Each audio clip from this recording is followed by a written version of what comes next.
안녕하세요. IT게이트의 로비오트입니다.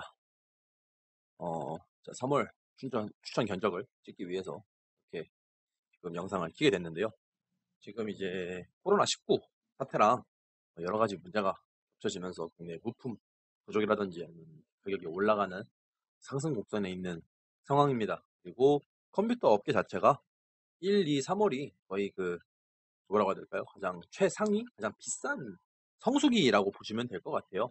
그래서 지금 가격대도 많이 올라가져 있는 상태고, 그렇기 때문에 여러분들 그 부분 꼭 참고하셔서 구매하실 때 적절한 타이밍 맞추시고, 그리고 꼭 원하시는 가격대에 구매가 가능할 수 있도록 좀 조절을 하시거나 이런 것도 나쁘지 않다라고 저는 개인적으로 오늘 생각을 하면서 추천 견적 시작을 해보도록 하겠습니다.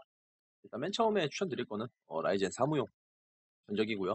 이거 같은 경우에는 이제 기본 지난달 구성이랑 크게 달라진 점은 없지만 SSD랑 케이스가 좀 바뀌었습니다. 조금 더 저렴한 제품군에서 조금 더 가성비 좋은 제품으로 한번 더 바뀌었다고 보시면 되고요.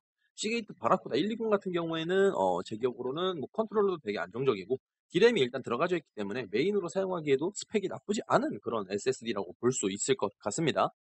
케이스 같은 경우에는 제가 이제 데이브의 아이시스라는 제품은 제가 여러 번 회사 중이라든지 이런 곳에 활동할 때 저가형에 많이 추천했던 제품 중에 하나예요. 조립하기도 편하고 확장성도 나름 무난한 편이기 때문에 저가 사무용에서는 나름 괜찮지 않을까 해서 여러분들께 이렇게 추천을 해드리려고 오늘 영상을 찍게 됐고요. 가격대는 35만 원 정도 나오는데 여기 조립비에 배송비를 포함하면은 한 40만 원 가까이 가격이 올라간다는 거 참고를 부탁드리고요. 라이젠 2200G이기 때문에 4코어 4스레드 CPU 그리고 메인보드 같은 경우에는 HDMI, DP 포트를 제외한 모든 연결 커넥터가 구비되어져 있기 때문에 어떤 모니터를 사용하시건 아니면은 트리플 모니터까지도 구성이 가능한 메인보드라고 보시면 될 것 같습니다. 다음 번으로 제가 이제 추천을 해드릴 구성은 라이젠 FHD 라이젠 FHD 가성비 게이밍 견적이에요. 지난 뭐 2월 제품, 2월 구성이랑 거의 큰 차이는 없는데, 파워 같은 경우에는 제가 이제 요저번에 테스트를 진행을 했던 풀맥스 토러스 500W 제품입니다. 제가 700W 제품을 풀로드 테스트를 3일 동안 밤낮 없이 진행을 했을 때도 해당 제품은 문제가 발생하지 않고 상당히 고 효율 그리고 고출력을 유지를 하면서 안정적으로 구동이 된 제품입니다. 그렇기 때문에 여러분들께 추천하기에 나쁘지 않다라고 제가 생각을 해서 게이밍 용도에는 이렇게 브론즈 등급 파워로 여러분들 이번에 구성을 했다고 보시면 되고요. 라이젠 3500X의 그래픽카드 라데온 RX 570 구성이기 때문에 기본적으로 FHD 모니터에서는 게임하시기에 무난한 구성이라고 보시면 될 것 같습니다. 이제 SSD 같은 경우에는 제가 MX500이라든지 이런 거 많이 구성을 하는데 500기가 기준으로 말씀을 드리면은 해당 WD 블루 제품이 가장 저렴하게 지금 구매가 가능한 제품이라고 보시면 될 것 같습니다. 다음번에는 라이젠 FHD 가성비 게임이 아니라 일반 게이밍이에요. 그래픽카드가 1660 슈퍼로 변경이 되었는데 이번에는 이제 제가 개인적으로 생각하는 AS가 괜찮은 제조사 중에서 이노 3D 제품이 가장 저렴한 것 같아서 이노 3D 제품으로 구성을 했고요. 이노 3D 그래픽 카드 같은 경우에는 장점이 하나 있습니다. 3년 AS인 거는 뭐 어떤 그래픽 제조사든지 다 동일한데요.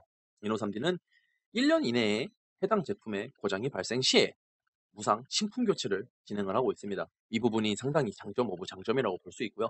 파워는 원래 500W로도 충분하지만 600W로 구성을 했어요. 그렇기 때문에 좀 더 넉넉하게 여러분들 활용이 가능하실 거라고 저는 생각을 하고 있습니다. 케이스는 이제 FHD급에서는 마이크로닉스 사하라 제품으로 거의 통일을 해서 구성을 했는데요. 이 이유는 단 하나입니다. 이 제품이 펜이 5개 들어가 있으면서도 확장성이 무난합니다. 그런 부분에 있어서는 확실히 여러분들 사용하시기에 나쁘지 않고 확장성도 괜찮다. 이런 장점이 있는 케이스라고 볼 수 있을 것 같고요. 나중에 뭐 CPU를 변경을 하시든지 아니면 그래픽카드를 더 상위 등급을 장착을 하시든지 이럴 때에도 케이스가 마이크로닉스 4라거나 아니면 뭐 다른 CPU 쿨러 같은 것도 장착을 하실 때에는 확장성 부분에 있어서 상당히 좋은 제품이기 때문에 여러분들 이 사하라 케이스는 상당히 나쁘지 않다라고 볼 수 있을 것 같습니다. 이번에는 QHD 게이밍이에요. QHD 게이밍인데 이제 CPU는 라이젠 3600으로 올렸고요. CPU 쿨러 같은 경우에는 ID 쿨링 SE 224 XT 베이직이라는 제품을 넣었습니다. 라이젠 배송 시에 가장 안전하게 배송이 되는 쿨러 중에 몇 안 되는 쿨러 중에도 하나고요. 메인보드는 지난번과 동일하게 터프 제품, 터프 프로 제품으로 구성을 하였으나 이거 같은 경우에는 가격이 좀 많이 비싸졌죠. 여러분 딱 보시기에도 지금 한 2만 원에서 3만 원 가까이 올라간 거를 여러분들이 눈으로 확인할 수 있는데 이 부분에서 조금 낮춘다, 가격을 낮춘다라고 하시면은 기가바이트 B40M 어로스 엘리트도 있고요. 에즈락에서 나오는 스틸레전드 제품들도 있습니다. 이렇기 때문에 여러분들 나는 조금이라도 더 아끼고 싶다 하시는 분들은 그런 쪽으로 구성을 하셔도 나쁘지는 않다라고 저는 개인적으로 봅니다. 그래픽 카드는 동일하게 조텍 RTX 2070 슈퍼 앰프 제품을 구성을 했고요. 케이스는 마이크로닉스에서 나온 Z5 메쉬 제품입니다. 140mm 펜이 전면 3개, 상단 2개, 후면 하나, 총 6개 장착이 되어진 아주 가성비가 좋은 제품이고요. 8만 원대 초반에서 구매할 수 있는 가장 가성비 좋고 확장성도 괜찮은 저는 제품이라고 생각을 합니다. 제 라이브 영상을 가끔 보셨다면은 아마 제가 Z4, 이 Z5의 형 제품이죠. 이전 제품인데 이걸 가지고 제가 오버클럭을 진행할 때 여러분들 보셨을 거예요. 상당히 소음도 안정적이고 확장성도 괜찮은 그런 케이스입니다. 파워 같은 경우에는 탑파워라는 곳에서 새로 나온 가디언 탑파워 700W 제품인데 이거 같은 경우에는 제가 지금 실사용을 하고 있고 상당히 정숙하고 140mm 팬이 들어있기 때문에 팬 효율성, 그러니까 즉 파워, 쿨링 이런 부분에 있어서도 상당히 좋다라고 볼 수 있고요. 700W 제품, 브론즈 제품입니다. 근데 가격대가 상당히 저렴하고요. 거의 딱 100W당 10,000원이라고 볼 수 있고요. 이거 같은 경우에 장점이 하나 더 있는데요. 7년간 무상 AS를 지원합니다. 그렇기 때문에 여러분들 구성하실 때 훨씬 더 저렴하게 안정적인 파워를 구성할 수 있다는 거 참고를 부탁드리겠습니다. 이번에 추천을 해드릴 건요. 인텔 사무용인데 이거 같은 경우에는 이제 9100F랑 9100 이렇게 구성을 함에 있어서 좀 많이 망설였어요. 9100으로 그냥 라디안 그래픽 없이 내장 그래픽을 활용하면서 갈까? 아니면 9100F에서 외장 그래픽을 넣어서 활용을 할까라고 했는데 제가 계산을 좀 해보니까 GT1030을 넣었을 때는 9100F를 넣는 게 더 저렴하다라는 결론이 나와서 그렇게 구성을 했습니다. 뭐 일반적인 사무용이기 때문에 엑셀, 워드 뭐 이런 거 사용하시기도 무난하고요.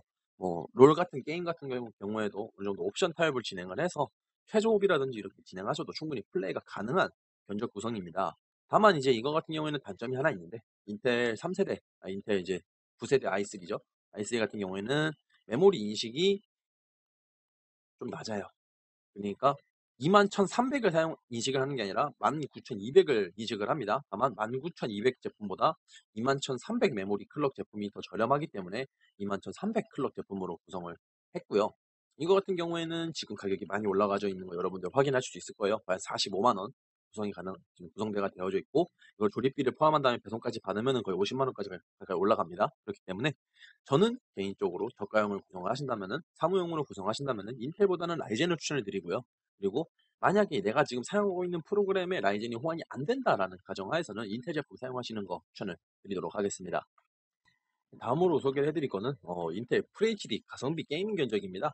이거 같은 경우에는 지금 이제 원래 제가 메인보드는 인텔 쪽은 MSI가 워낙 강세라고 말씀을 드렸잖아요. 그래서 H310 보드로 계속해서 구성을 했었는데 지금 MSI 제품군들이 워낙 인기가 좋다 보니까 무한 사태라든지 이거 코로나 사태라든지 뭐 이것저것 물량 수급에 어려움이 있어서 지금 거의 품절 상태로 되어져 있습니다. 품절인 경우가 상당히 많습니다. 그래서 어쩔 수 없이 B360, 뭐 B365 제품군에서 가장 가성비 제형인 제품이 어느 걸까라고 제가 봤을 때 에즈락 B360M 프로 4 제품이 가장 가성비가 괜찮다라고 해서 구성을 했고요. 물론 성능 자체도 그리 나쁘진 않습니다. 9400F, 9400 시리즈는 충분히 커버가 가능한 그런 제품이라고 보시면 될 것 같고요.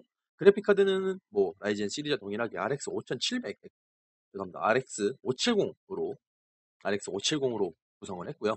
케이스, 파워도 다 동일하게 구성이 된 제품입니다. 이거 같은 경우에는 조립비 포함해서 한 77만 원, 78만 원 정도의 거의 구매가 가능하실 것 같고요. 다만 이제 인텔 같은 경우에는 라이젠 3500보다는 실성능이 조금 떨어진다라고는 볼 수 있어요, 이제는. 그렇기 때문에 여러분들 이걸 뭐 구매하실 때 좀 참고를 해서 여러분들 구매하실 때 좀 도움이 되셨으면 합니다. 다음 폰으로 이제 추천해드릴 거는 FHD 게이밍이에요. FHD 가성비 게이밍이 아닌 일반 FHD 게이밍인데 구성은 다 동일합니다. 라이젠과 9400F고 메인보드는 B360 프로4를 넣었고요. 그리고 그래픽카드는 이노 3D 1660 슈퍼를 넣었고요. SSD, 케이스, 파워도 다 동일한 구성입니다. 가격 차이는 솔직히 말씀드려서 FHD 가성비 게이밍이랑 FHD 게이밍이랑 그게 큰 차이는 나진 않습니다. 이거 같은 경우에도 조립비를 포함해서 한 90만 원 정도의 구매가 가능하실 텐데 다만 13만 원, 12만 원 정도 차이가 나잖아요. 이게 어떤 차이를 발생을 시키냐면요. 솔직하게 말씀드리면요. 여러분 거의 10만 원 차이면요. 게임 2개를 살 수 있고요. 치킨을 10마리를 먹을 수 있어요. 싼 거 먹으면은. 이렇기 때문에 여러분들 꼭, 뭐 나는 조금이라도 더 아끼고 싶다. 나는 그리고 이 10만 원 가지고 주변 기기에 좀 투자를 하고 싶다 하시는 분들은 인텔 FHD 게이밍보다는 뭐 저가형 가성비 게이밍으로 구성하시는 걸 추천드리고요. 난 이미 다 구성 구비가 되어 있고 컴퓨터만 살 거다. 대신 모니터는 FHD로 할 거다 하시는 분들은 1660 슈퍼를 구매하시는 것도 충분히 나쁘지 않은 구성이라고 저는 개인적으로 생각을 해 봅니다. 다음번에 인텔 QHD 게이밍이에요.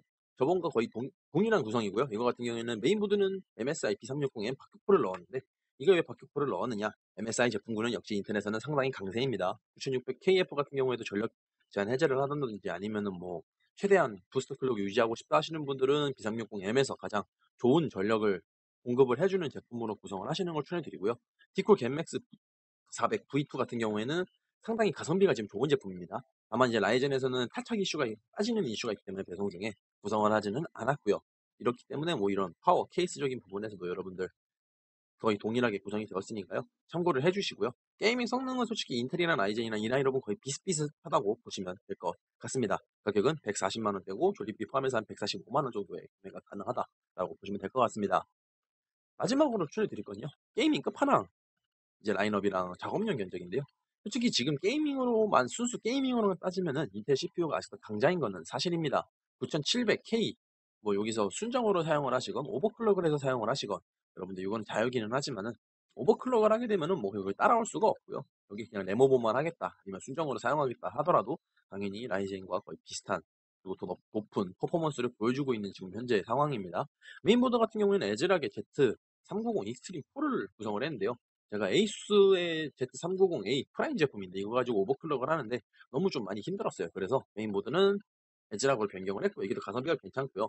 근데 나는 오버클럭을 좀 더 하드하게 해보고 싶다 하시는 분들은 에즈락의 Z390 팬텀 게이밍 ITX라는 메인보드가 있습니다. 이 메인보드가 상당히 가성비가 좋아요. 28만 원 정도 하고 29만 원 정도 하고 있는 걸로 제가 기억을 하고 있는데 이 제품이 거의 끝판왕 메인보드랑 거의 성능이 비슷비슷하다라고 보시면 될 것 같습니다. 그래픽카드 같은 경우에는 이제 조텍 게이밍 RTX 2080 Ti AMD 익스트림 4 제품으로 구성을 했는데요. 나는 더 끝판왕을 요구하고 나는 더 좋은 쿨링을 원한다 하시는 분들은 에브가 EVGA죠. EVGA RTX 2080 Ti FTW3 해당 제품이 더 한 20만 원 정도 더 비싸기는 한데 훨씬 더 좋은 성능이랑 훨씬 더 좋은 퀄리티를 보여줘요. 그렇기 때문에 이런 부분은 여러분들 뭐 참고하셔서 구매하실 때 구성하셨으면 하고요. RTX 2080 Ti 기준으로 말씀을 드리면은 파워는 750W 골드 정도만 가셔도 충분합니다. 물론 더 나는 넉넉하게 오래 쓰고 싶다 하시는 분들은 850 골드를 가시는 것도 나쁘지 않은 선택이에요. 다만 가격대는 한 5만 원 정도 차이가 나기 때문에 이런 부분에선 여러분들 꼭 참고를 해주셨으면 합니다. 마지막은 작업용 견적인데요. 지난 2월이랑 큰 차이는 거의 없으실 거예요. 다만 이제 하드디스크 부분에서 지금 토시바 제품 P3000 제품으로 변경이 되었는데요. WD에서도 지금 이제 SMR 방식의 하드가 나오기를 시작을 했어요. SMR 방식 같은 경우에는 이제 안정성이 좀 떨어진다. 특히 뭐 바라크다 하드 디스크라든지 250메가 캐시 메모리를 가지고 있는 하드 디스크는 거의 다 SMR 방식이라고 보시면 될 것 같은데요. 근데 이게 안정성이 좀 떨어지다 보니까 안정성이 좋은 쪽에서는 지금 하드 디스크는 토시바 2테라 P3000 거의 이 제품밖에는 없다라고 지금 제가 봐서 제품으로 구성을 해드렸고요. 그래픽 같은 경우에는 일단 저렴한 쪽으로 넣었습니다. GTX 1660 슈퍼로 구성을 했고요. 왜냐면은 뭐 인코딩, 렌더링 같은 경우에는 그래픽 카드를 사용하는 것이 거의 없기 때문에 만약에 다만 이제 3D 마야라든지 뭐 브러쉬 사용하다든지 아니면 3D 렌더링 돌리신다든지 이런 부분에서 GPU를 사용하시는 분들이 계시다라고 하면은 당연히 뭐 RTX 2060 슈퍼 이상 구성하시는 게 당연히 좋겠죠. 그렇게 되면 당연히 파워도 올라가서 파워도 더 상급으로 올리시거나 700W, 800W, 아니면 골드, 브론즈 더 좋은 실버 이런 거 사용하시는 거를 저는 개인적으로 추천을 드리도록 하겠습니다. 해당 쿨러, 녹투아 쿨러 공랭 끝판왕이에요. 물론 블랙 제품도 있지만은 블랙과 일반 녹투아 제품은 성능 차이가 거의 없기 때문에 이렇게만 추천을 해드리려고 합니다. 이번 3월 견적은 상당히 제가 구성하기 좀 어려웠어요. 때문에 가격적인 부분도 좀 있고 부분도 많이 없는 상태에서 최대한 여러분들께 저렴한 제품을 소개를 해드리기 위해서 이 영상을 다시 찍게 되었고요. 이번 추천 견적 같은 경우에는 제가 아마 뽐뿌에 올라가는 거는 제가 추천드리는 키보드랑 마우스, 헤드셋, 모니터까지도 제가 같이 조합을 해서 여러분들께 소개를 해드릴 수 있도록 하겠습니다. 여러분 구독과 좋아요, 알람 설정은 IT게이트 로비오트에 정말로 큰 힘이 되니까요. 꼭 부탁드리겠습니다. 여러분 시청해주셔서 감사합니다.